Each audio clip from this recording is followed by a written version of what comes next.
हे 100वे वर्ष आहे मराठी नाट्य संमेलनाचं आणि सगळे कलाकार आहेत त्यांच्याशी बोलूयात। काय सांगशील आज अशी भव्य अशी नाट्यदिंडी निघालेली आहे आणि हे 100वे वर्ष आहे संमेलनाचं। अरे खूप मजा, खूप अभिमान आणि खूप बरं वाटतंय सिरियस।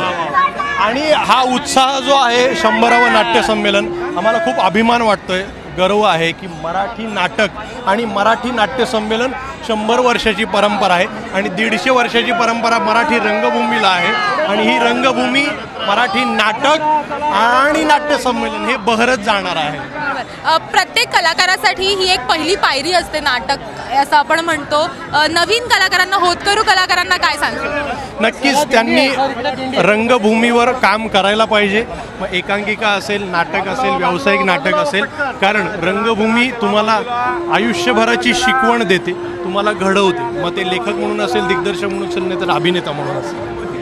त्यामुळे अशी ही भव्य दिंडी आपण बघतोय आणि अनेक कलाकार आज या दिंडीमध्ये सहभागी झालेले आहेत। प्रत्येक कलाकारासाठी ही एक पहिली पायरी असते आणि तसंच काहीसं आपल्याला या सगळ्याच कलाकारांकडनं सांगण्यात येत आहेत, अशाच भावना त्यांच्याकडनं सगळ्यांकडनं आज व्यक्त करण्यात येत आहेत। कॅमेरामॅन अमोल गवायसह देव्यानी अदलाबादकर, एबीपी माझा, पिंपरी चिंचवड। एबीपी माझा, उघडा डोळे बघा नीट।